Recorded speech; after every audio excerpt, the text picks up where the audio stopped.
Okay, quick message here. The culture fix, especially for America specifically. I've been having a pretty good conversation on the internet, look at this wild hair, on the internet about basically how we can go about improving upon our society from a legal standpoint. And the question was asked, basically, how can we realistically go about this? Well, the answer is actually far more simple than you would imagine. My solution is abolish all laws that violate the Constitution and the amendments, and there's quite a few of them. What I like to do is give an easy example of that, and it's a two-part example where it shows how the law is violating your rights, as well as how we've already petitioned to improve upon it and have been successful as a public unit, as we the people have done. So that example is simple. It is the laws around seatbelts and what used to be, at least here in Michigan, the laws around helmets. So both of those are what I call you're too stupid type of laws. And those type of laws have come about for because of the excessive need for safety. Unfortunately, from what I understand, it's basically a need to meet certain numbers that say our country is safe and nice and good. Which is just weird that that's the purpose for the law, is simply to meet some random metric that really has no purpose other than, I guess, trying to be better than other countries. I don't know. But let's move on. The point is simple. Okay, the law is in place all across the United States that you have to wear a seatbelt, and you will get ticketed and fined and pulled over for not wearing your seatbelt. The reason why that is a violation of rights is because it takes away your freedom of choice.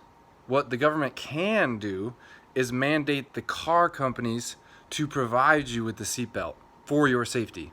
That is absolutely, totally fine. That makes sense. That's logical. Yes, please make sure we have an opportunity to be safe. But again, it's an opportunity, right? What the government cannot do is mandate you as a human being to wear a seatbelt while driving in your vehicle. They cannot do that. That is a violation of your freedom of choice. Now let's look at it from the perspective of motorcycles, okay? The law was that you had to wear a helmet for the same reason as wearing a seatbelt, right? To protect yourself for safety reasons. Great.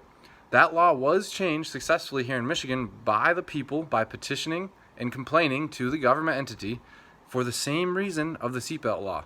Now again, this is just a minor, simple example. I'm not going to try to get into too much depth with this quick little video.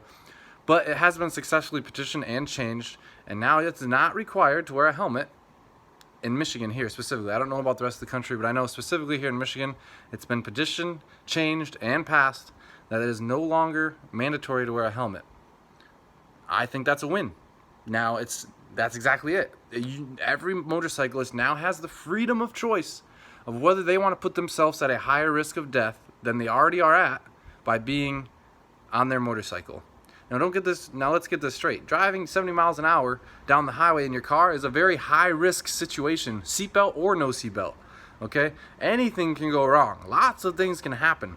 Many people, especially here in Michigan, smash into deers. We have snow here for a good portion of the year. There's a lot of risk involved, seatbelt or no seatbelt. Obviously, the seatbelt does aid you and support you in increasing your chances of not being injured or killed. Again, it doesn't change that you as a human being, especially as an American citizen that is afforded the Bill of Rights, the Constitution, you need to maintain your freedom of choice in all scenarios. It cannot be taken away from you by the government entity. So that is my quick, short example of how abolishing the laws that violate the Constitution can begin the process of course correcting the destructive and unlawful processes and path that our American society is currently on.